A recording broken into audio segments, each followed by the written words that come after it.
টিঙ্কুর নিজস্ব ঘরবাড়ি না থাকাতেই টিঙ্কু একটি গাছতলাতে গিয়ে ঘুমাতো। একদিন সেখানে সেই গাছে দুটি ডাইনি চলে আসে আর টিঙ্কুকে এভাবে ঘুমাতে দেখে একটি ডাইনি বলে, এই ছোট্ট পাখিটার এত বড় দুঃসাহস যে আমাদের গাছতলায় ঘুমাচ্ছে, একে তো আজ আমি উচিত শিক্ষা দিয়ে ছাড়বো। টিঙ্কু গভীর ঘুমে ঘুমিয়েছিল, তাই টিঙ্কু ডাইনির কথাগুলো শুনতে পায় না। ডাইনি সেখানে থেকে একটি পাথর তুলে টিঙ্কুর মাথায় মেরে দেয় আর টিঙ্কু সেখানেই মারা যায়। তারপর ডাইনি দুটো তাড়াতাড়ি করে সেখান থেকে চলে যায়। একদিন টুনি তার ছানা টিঙ্কুর জন্য একটি BMW কার নিয়ে আসে। কারটি বাসার সামনে রেখে টিঙ্কুকে ডাকার জন্য টুনি ভিতরে চলে যায়। আর ঠিক তখনই সেখানে একটি ভয়ঙ্কর ডাইনি চলে আসে আর ডাইনিটি টুনির BMW গাড়িটি দেখে সঙ্গে সঙ্গে গাড়িটি চুরি করে নিয়ে যায়।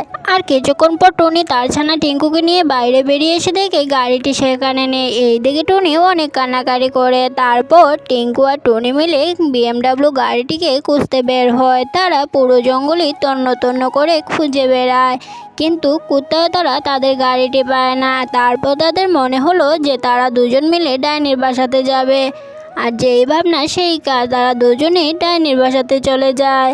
টুনি ও গুড্ডু ডাইনির বাসাতে গিয়ে দেখে তাদের BMW কারটি ডাইনির বাসাতেই রয়েছে। তখন টুনি ডাইনিকে বলে, এই ডাইনি, তুমি আমাদের কারটা কেন চুরি করে আনলে? আমাদের কারটা আমাদেরকে ফিরিয়ে দাও। তখন ডাইনি টুনিকে বলে, এই টুনি, বেশি বকিস না তো, এখান থেকে যা বলছি। তোর কার যদি তো নিতেই হয় তাহলে তোর বন্ধুদেরকে বল তাড়াতাড়ি ভিডিওটি লাইক করে চ্যানেলটি সাবস্ক্রাইব করে দিতে। আর কার বাসাতে কি কার